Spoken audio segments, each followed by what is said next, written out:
بسم اللہ الرحمن الرحیم۔ آج کی میں گفتگو کا آغاز اللہ تبارک و تعالی جل جلالہ کی نعرہ کتاب سے کرتا چلوں۔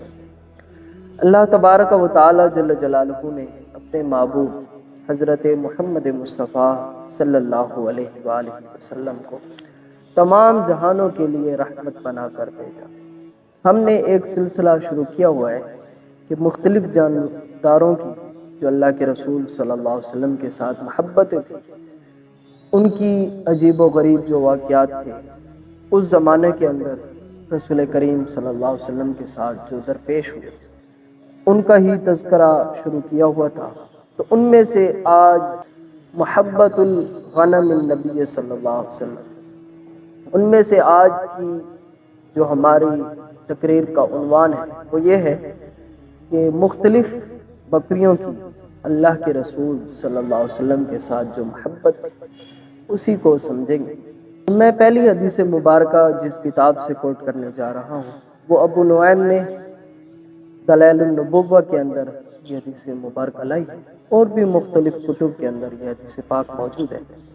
ان انس بن مالک رضی اللہ تعالیٰ عنہ، رسول کریم صلی اللہ علیہ وسلم کے مشہور خادمین میں سے حضرت انس بن مالک رضی اللہ تعالیٰ عنہ کا اس میں گرامی بھی شامل ہے۔ فرماتے ہیں فقال دخل النبی صلی اللہ علیہ وسلم حائطا للانصار، فرمایا کہ ایک دن ایسا تھا کہ ہم اللہ کے رسول صلی اللہ علیہ وسلم کے ساتھ ایک انصار کے باغ کے اندر تشریف لے، ومعہ ابو بکر وعمر ورجال من الانصار، فرمایا کہ ہمارے ساتھ حضرت ابو بکر صدیق بھی شامل تھے اور ساتھ حضرت عمر فاروق رضی اللہ تعالیٰ عنہ ساتھ تھے، اور انصار کے کچھ نوجوان کچھ لوگ رسول کریم صلی اللہ علیہ وسلم کے ساتھ تھے۔ فرمایا وقال فی الحائط غنم فسجدت له، فرمایا جب ہم باغ کے اندر تشریف لے گئے تو دیکھا جتنے بھی وہاں باغ کے اندر بکریاں چر رہی تھیں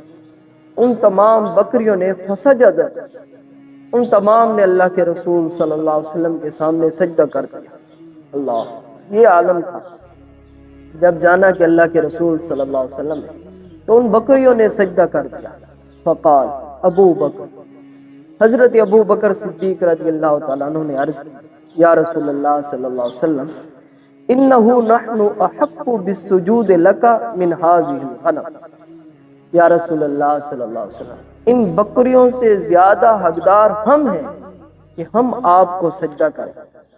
تو یہاں پر اللہ کے رسول صلی اللہ علیہ وآلہ وسلم نے اس بات کی بھی وضاحت فرمائی۔ فقال انہو لا ينبغی ان اسجد احد لأحد، فرمایا یہ بات مناسب نہیں ہے کہ کوئی شخص مجھے سجدہ کرے۔ فرمایا نہیں، سجدہ وَلَوْ كَانَ يَنْبَغِي أَنْ أَسْجُدَ أَحَدٌ لِأَحَدٍ لِأُمِرْتُ مَرْعَةُ أَنْ تَسْجُدَ لِزَوْجِهِ، فرمایا اگر کسی بندے نے کسی کو سجدہ کرنا بھی ہوتا تو ہم بیوی کو حکم دیتے کہ وہ اپنے زوج جو اس کا خامند ہے وہ حقدار ہے کہ اس کو سجدہ کرے۔ فرمایا نہیں، شریعت محمدی صلی اللہ علیہ وسلم نے کسی کو سجدہ کرنا جائز نہیں رکھا۔ یہ ایک خاص بات تھی جو اللہ کے رسول صلی اللہ علیہ وسلم نے یہاں پر وضاحت فرمائی۔ فرمایا کسی کو سجدہ کرنے کی اجازت نہیں، فرمایا جب بھی سجدہ کیا جائے وہ فقط وحدہ لا شریک ذات جو ہے وہ اللہ تبارک و تعالی جل جلالہ کی ذات ہے، فرمایا اسے سجدہ کیا جائے، ورنہ میری شریعت کے اندر آپ کسی کو بھی سجدہ نہیں کر سکتے۔ یہ اللہ کے رسول صلی اللہ علیہ وسلم نے یہاں پر وضاحت بھی فرمائی۔ اب اس حدیث مبارکہ سے ہمیں دو باتیں سمجھ آتی ہیں۔ پہلی بات تو یہ ہے کہ بکریوں کی بھی اللہ کے رسول صلی اللہ علیہ وسلم کے ساتھ محبتیں تھیں، پیار تھا۔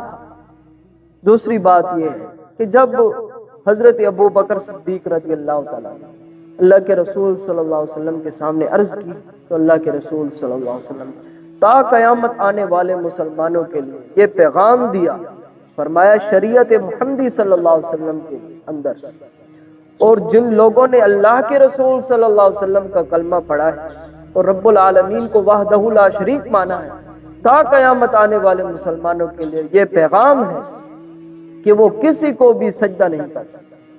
فرمایا اگر سجدہ کیا جائے تو فقط اللہ تبارک و تعالی جل جلالہ کو سجدہ کیا جائے۔ یہ اللہ کے رسول صلی اللہ علیہ وسلم کا حکم تھا جو اللہ کے رسول صلی اللہ علیہ وسلم نے اس حدیث مبارکہ میں بیان کیا۔